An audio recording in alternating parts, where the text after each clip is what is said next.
9 दिसंबर 2006 तत्कालीन प्रधानमंत्री डॉक्टर मनमोहन सिंह ने कहा था, संसाधनों पर पहला दावा अल्पसंख्यकों का है और खासतौर पर मुसलमानों का होना चाहिए। 12 जुलाई 2018 को इनकलाब अखबार ने छापा क्लोज डोर मीटिंग में राहुल गांधी ने कहा, कांग्रेस मुसलमानों की पार्टी है। शरद पवार ने अपनी आत्मकथा ऑन माई टर्म्स में लिखा, 1993 में मुंबई सीरियल ब्लास्ट के बाद उन्होंने जानबूझकर यानी झूठ कहा था कि 11 की बजाय 12 धमाके हुए और 12वां ब्लास्ट मुस्लिम बहुल इलाके में हुआ। उन्होंने कहा, ऐसा इसलिए कहा ताकि मुसलमानों पर लोगों का गुस्सा ना निकले। 1990 में गोलीकांड पर मुलायम सिंह यादव ने कहा, 2016 में कहा था कि अगर 16 की बजाय 30 कार सेवकों की भी जान लेनी पड़ती तो वो ले लेते। लोकसभा चुनाव 2019 के दौरान ममता बनर्जी ने कहा कि मैं मुसलमानों का 100 बार तुष्टीकरण करूंगी, अगर गाय दूध दे रही है तो उसकी लात भी सहनी पड़ती है। जिनकी पूरी सियासी जिंदगी इसी काम में निकल गई, आज उनका क्या हाल हो गया है। आज इनके नेताओं को धमकियां मिलने लगी हैं और धमकी वाले कोई और नहीं, वही है जिन्हें ये जीवन भर भाईजान भाईजान बताते रहे, उनका इस्तकबाल करते रहे। नमस्कार व्यूअर्स, मैं हूं अमीश देवगन। सत्य और तथ्य में आज बात करूंगा अपनों के हाथ लुट रहे विपक्ष की चेतावनियां पहले भी दी जाती थी।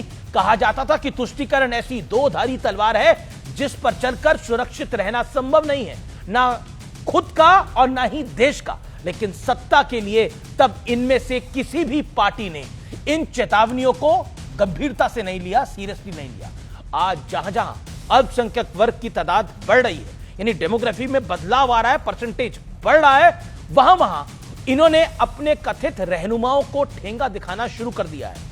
मुंब्रा मॉडल, आज इसकी बात करना बहुत जरूरी हो जाता है। यह वायरल है, इसका जीता जागता सबूत है। जहां एक युवा कॉर्पोरेटर का चिढ़ाने वाला स्टेटमेंट खूब वायरल हुआ। ये 22 साल की शहर शेख हैं। इनके पिता यूनुस शेख 30 साल से एनसीपी के विधायक जितेंद्र आवाड़ के ब्लू आइड बॉय थे, या भी दोस्त थे, करीबी मित्र। लेकिन बेटी को शरद पवार की पार्टी ने टिकट नहीं दिया तो ओवैसी की पार्टी से चुनाव लड़ गए। लड़ भी लेना चाहिए था, लोकतंत्र है। जीत मिलते ही बेटी ने कहा, 5 साल के बाद पूरा इलाका हरा कर देंगे।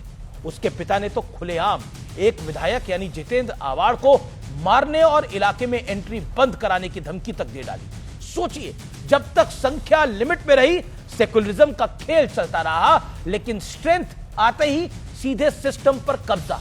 यह धोखा कितना दुखता होगा, इसकी गवाही कुछ दिन पहले कांग्रेस के वरिष्ठ नेता अधीर बाबू यानी अधीर रंजन चौधरी ने भी दी है।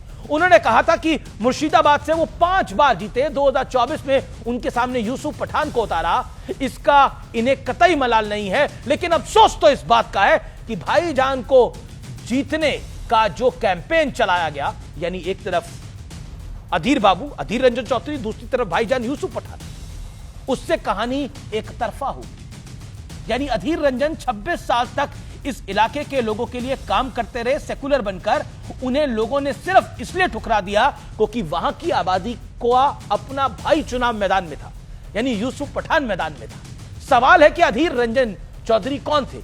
क्या वो उनके भाई नहीं थे? क्या उन्होंने उनके काम नहीं किए? तो क्या असल संबंध सिर्फ धर्म मजहब का है? धर्म का नहीं, मजहब का है। अगर हां, तो फिर सेकुलरिज्म किस चिड़िया का नाम है? सारा खेल नंबर्स का है। तादाद बढ़ेगी तो ताकत भी बढ़ेगी, और उस वक्त कथित धर्मनिरपेक्षता सेकुलरिज्म वाले चूरण को नाली में बहा दिया जाएगा। ऊपर से ऊपर वाले की लाठी में आवाज नहीं होती है। ईश्वर आपको चेतावनी देने के लिए खुद अवतार नहीं लेते हैं, इसलिए अभी भी नियति के इशारे को नहीं समझे तो फिर भगवान ही किसी का मालिक है। अभी भी वक्त है, अपीजमेंट के बजाय रियल इक्वालिटी को चुनिए। देश के लिए यही बेहतर होगा। और याद है ना आपको, रेवंत रेड्डी ने कहा क्या था, कांग्रेस मुसलमानों के लिए है और मुसलमान कांग्रेस के लिए है। अब उनको भी सावधान हो जाना चाहिए। जब संख्या बढ़ती है तो कोई किसी का नहीं रहता, सेकुलरिज्म का चूर्ण बहा दिया जाता है, और यह सत्य और तथ्य है। नमस्कार।